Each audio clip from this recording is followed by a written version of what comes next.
I really love questions. When I was in high school, all my classmates would get really mad at me because I would make the class go on too long because I would ask a lot of questions and they'd say, "Why do you have so many questions?"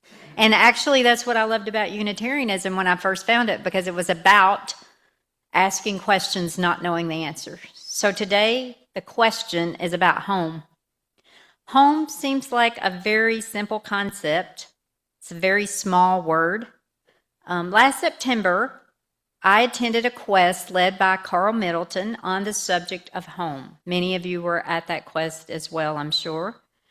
As preparation, we watched a fantastic TED Talk entitled "Where is Home?"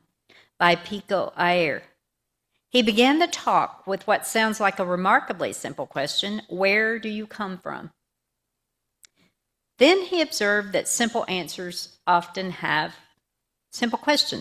have surprisingly complicated answers. Pico is the epitome of a multicultural citizen of the world. He was born in England, the son of Indian parents. He lived in California for 48 years and spends much of his time in Japan. Talk about complicated. But I've been thinking about his question ever since that quest. Let's start where many of us begin when we hear the word home, with place. Obviously, for John Denver, it was West Virginia. It can be a structure, a geography, a setting we can return to or remember. Often sounds and smells evoke the feeling of home. It might be the creak of floorboards or the sound of window fans in the dark of the night, the smell of a blackberry cobbler coming from the oven. It might be a town or a city, a landscape that shaped us. It might be a country that we still carry inside us, even if we no longer live there. Even if we no longer want to live there or even claim it as our own. For some, I venture to say many, home is found not in a structure but in the natural world itself. A favorite trail through the woods, the quiet of a sunrise over the lake at dawn. Lauren, one of our congregants, expressed it this way: "Salt water is my soul's home," she said. "It's why I moved to Wilmington, to be close to the sea."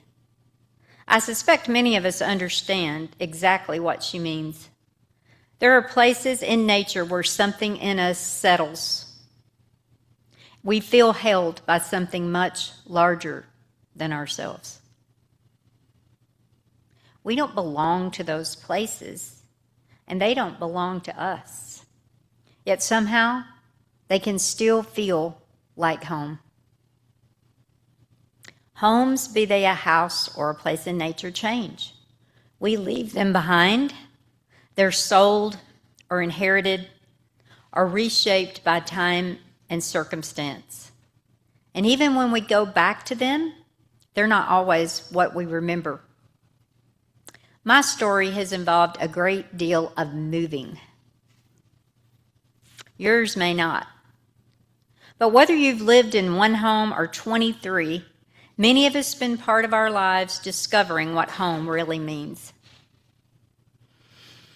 By my best estimate, during my 60-plus years on this planet, I've lived in more than 23 different houses, and some were like trailers or RVs or whatever, in 8 different states. And I say by my best estimate because when I got up to 20, I stopped keeping score. You might think that after all these moves, I'd have a simple answer to the question, where is home?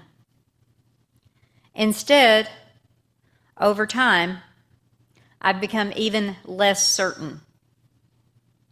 Every time I pull into my driveway, Google Maps cheerfully and confidently announces, "Welcome home." Sometimes I laugh at them, and other times I yell at them, "This is not my home." But either way, I don't share their confidence. I've come over time to realize that I might have been asking the wrong question. Not where is home, but how do we keep finding home as life keeps changing. For years, maybe most of my life, I wanted home to be a place. My favorite TV show was The Waltons, and that was the house I had in my mind, along with Good Night, John Boy, and all that. So I wanted it to be a place, and not just any place, but the place where I would finally unpack all the boxes. I would garden, I would cook, I would host dinner parties and house concerts, and never, ever, ever have to fill out another change of address form again. By the way, I've been in my most recent home in Wilmington for over 2.5 years now, and most of the boxes are still packed. Apparently, unpacking the boxes wasn't really the point after all, and neither was gardening, although I have had a few dinner parties.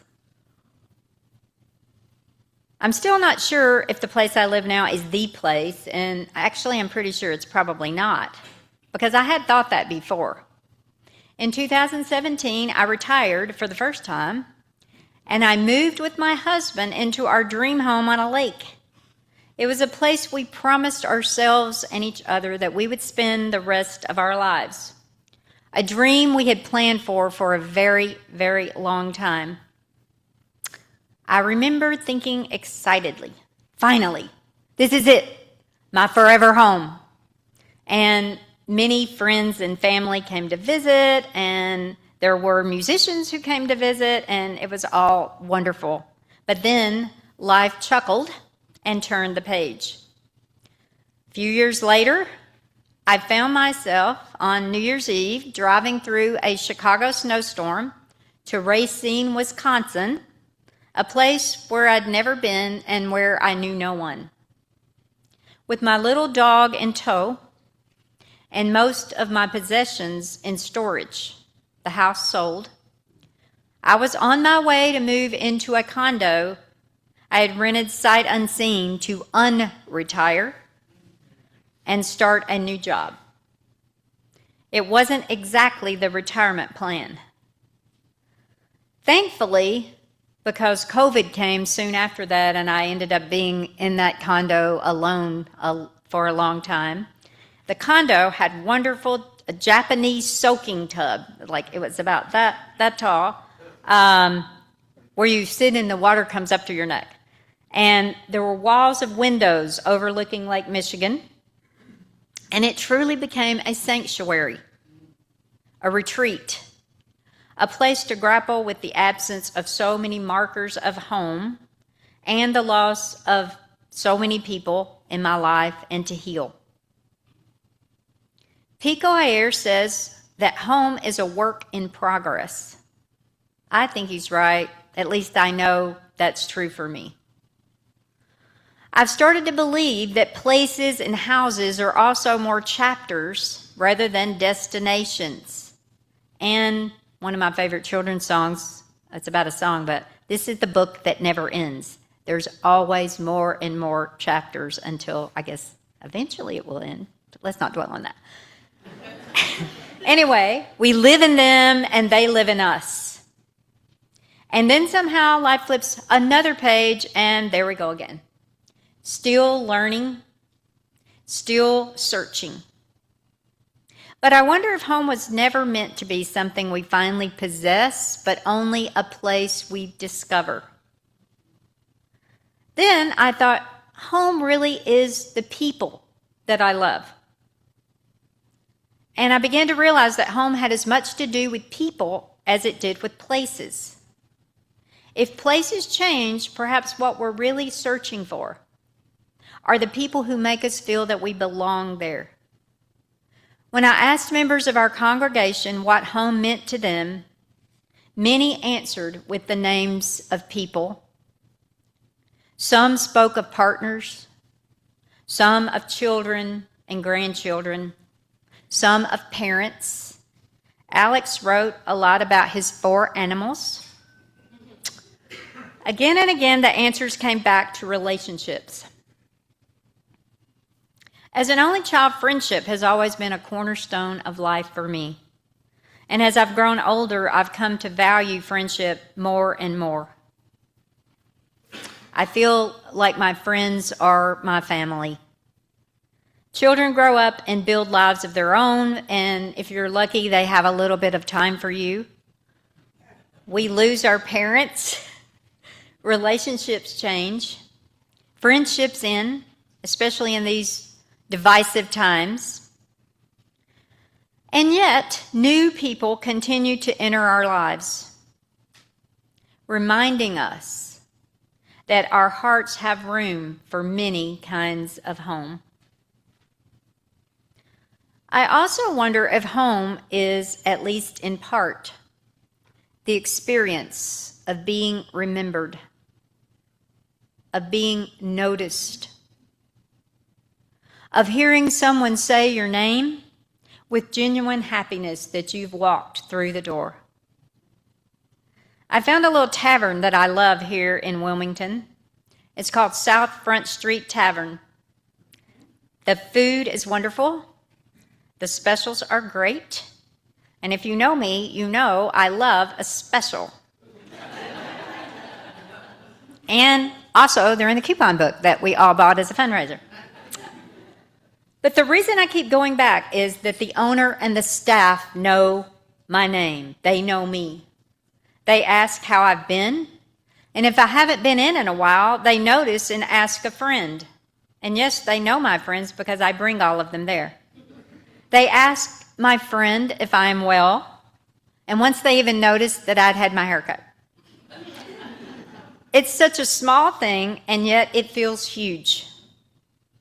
Years ago, I had a dear friend who moved almost as often as I did. She flipped houses for a living, about one or two a year. Every time she settled into a new place, she would get a bedroom ready for me. I lived hundreds of miles away, but visited her frequently. And when she had the bedroom ready, she would send me a photo and a text. And the text said, "Your room is ready." I've never forgotten those words. Of course, it really wasn't about the room.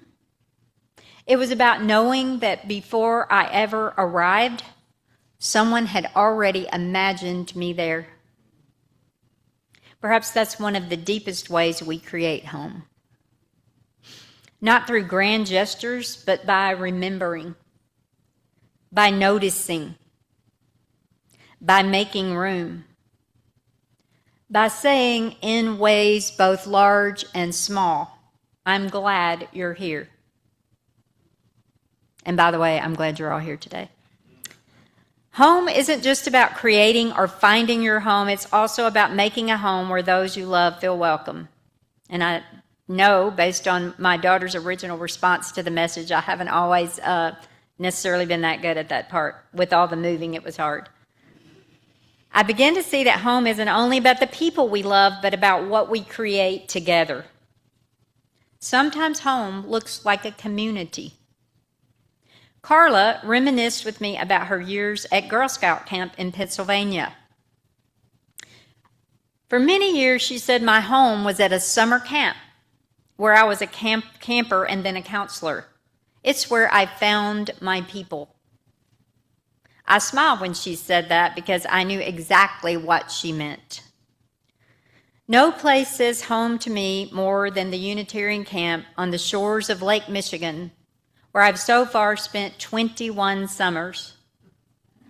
I felt at home from the moment I arrived, even though there were 80 people there and I knew one of them. The paper mailbags fluttering on the porch, the boardwalk winding beneath the trees, people stopping to hug you on your way to breakfast and lunch and dinner, and even if you just walked by. When I took someone new, my ex-husband, to the camp, I didn't tell him about all that hugging until after we got there, because he wouldn't have gone. There's contra dancing, Sufi dancing, dances of universal peace. We danced almost every night in the beginning. Campfires on the shore of Lake Michigan where we sang along with the strumming of a guitar in the moonlight. Year after year, I returned. For one precious week every summer, I stopped wondering where I belonged. I stopped worrying about tomorrow. I simply belonged. I was fully present. And yes, the camp still goes on. If you like bunk beds, you are welcome to attend. We're older now. There isn't dancing every night. Since COVID, we hug a little bit less. But there are still enough of us to keep the community alive. Community, I've learned, is something we keep creating together. And somehow, when they are at their best, they continue to make room for us. Of all the communities we choose, perhaps a congregation is the most intentional. Like camp, we return to it again and again, hoping to find something familiar and something new. New people find their way through our doors. Others, whom we imagine would be part of our story for years to come, say goodbye. Sometimes we hurt one another, and sometimes the place that has felt most like home might become the place where we feel lost. I know some of us are carrying that feeling today. Because communities, even the ones we love most, sometimes disappoint us, and sometimes they break our hearts, and sometimes they ask more of us than we might think we can give. Yet if community is one way we find home, then perhaps part of our work may be staying present long enough to tell the truth, to listen deeply, and to discover what can still be healed. After all the places we've lived, the people we've loved, and the communities that have shaped us, there may be one more way we can discover home. Sometimes home looks like ourselves. Pico Ayer suggests that home is where we become ourselves. But becoming ourselves isn't something that happens only once. Joanne shared that to her, home is a special feeling. She says, I might not be able to put it into words, but my body knows. I love that image. Our bodies recognizing home long before we actually have the words for it.